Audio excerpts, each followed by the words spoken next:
I just got back from work, but I really need to do this video. We all know that since December 2023, the UK government have been hell-bent on cutting down on legal migration. In fact, in December, UK government Home Secretary James Cleverly came up with a 5-plan action to cut down on net migration. And these actions affected every visa holder in the United Kingdom, from the student visa to health and care visa holders to skilled worker visa holders to spousal visa holders as well. Like almost all visa categories in the United Kingdom were affected. Now, one of the 5-plan action is also to call for a review of the graduate visa. What is a graduate visa? So if you're an international student in the UK, you come here to study, you're entitled to a 2 years post-study work visa if you have come here for your master's or your bachelor's degree, and a 3-year post-study work visa if you're here for a PhD. Okay, so what the post-study work visa allows you to do is that you do not require sponsorship. You can self-sponsor yourself. You apply as long as you pass your studies, so you don't need a job to remain in the UK once you're done with your studies. Now, the UK government have called for a review of this by the Migration Advisory Committee, that is MAC, to come up with a report to determine whether the graduate visa, which is aka post-study work visa, should be cancelled or it should still remain. So today, 14th of May, I'm here bearing news because Migration Advisory Committee are done with their report and we now have an update. So we're going to determine today whether Migration Advisory Committee are going to scrap the post-study work visa or the post-study work visa would remain. So if this interests you, please do well to like this video and watch this video to the very end to find out. Okay, stay tuned, don't go anywhere.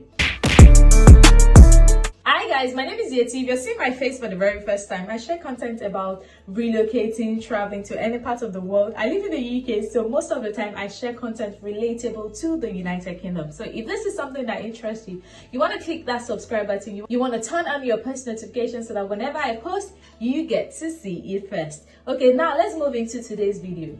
So guys, as you can see on my screen now, today, May 2024, the rapid review of the graduate route. So the report was released today. If you look at the content, there's the introduction, there's the chapter 1. Chapter 1 dealing with who uses the graduate route. Chapter 2, what do migrants do on the graduate route. Chapter 3 is where they have to determine whether there's evidence of abuse on the graduate route. Chapter 4 is the impact of the graduate route. And then we have our conclusions and recommendation. Okay, so I'm just going to be summarizing in detail and highlighting the major points that were raised in this report. But before we even delve into that, let's go into the letter written by Migration Advisory Committee to the Home Office. That's sort of even summarized everything in this report as well. So guys, let's quickly look at the letter from the Migration Advisory Committee to the Home Secretary. So it says, Dear Home Secretary, I'm pleased to inform you that we have published the Migration Advisory Committee's rapid review of the graduate route, a copy of which has been provided to your office. Our report provides insights on the 5 questions posed in your commissioning letter. And now listen to this, guys. We have not found evidence of widespread abuse on the graduate route, where we define abuse as deliberate non-compliance with immigration rules, and we conclude that the route is not undermining the integrity and quality of the UK higher education system. However, we have reasons to believe that some agents and sub-agents recruiting international students are mis-selling UK higher education and exploiting students in the process. We expect the impact on public finances of graduate visa holders on the route to be small but positive, as most appear to work, are young, and have no recourse to public funds. So we all know that as international students, even if you're on a graduate visa as well, you have no recourse to public funds. You can't claim any public benefit. So you are literally not spending government money. Then why do they have a problem with the graduate route? So in a nutshell, what Migration Advisory Committee is saying that they review this thing.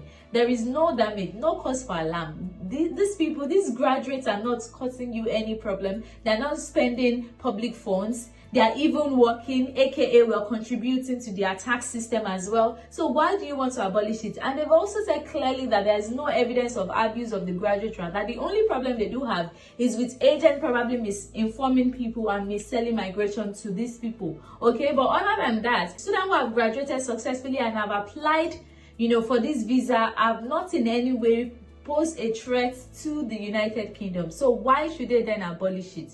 Let's read further, guys. So in their recommendation, We have laid out in full our answers to these 5 questions in our report, and we provide 3 sets of recommendation. Number 1, we recommend retaining the graduate route in its current form. Number 2, we recommend that the government establishes a mandatory registration system for international recruitment agency and sub-agent. And lastly, we provide several recommendations on data monitoring for the route and the wider immigration system, which are outlined in our report. So what they are saying is that, hey, listen, government, don't just touch it, because they know that they've already been seeing a declining in the number of people applying to come to the UK to study since they announced that there is no dependent for masters, for those coming to study, masters. Only if you're studying a master's of research or you're doing a PhD that you can bring independence. So there has already been a decline. Like, universities are already crying out. If you touch this graduate route, if you're not retaining it in its current form, then there could be trouble for them. Honestly, that is one of their recommendations, that they should retain it. But the other thing they want to then do is that provide like a sort of registration portal for agents to then register so they could monitor that, and also data gathering and monitoring as well. That is their 3 recommendations, which in all fairness, if you ask me, I think that is fair enough, because since there has not been evidence of any abuse of that route, I mean, how would you even abuse the graduate route?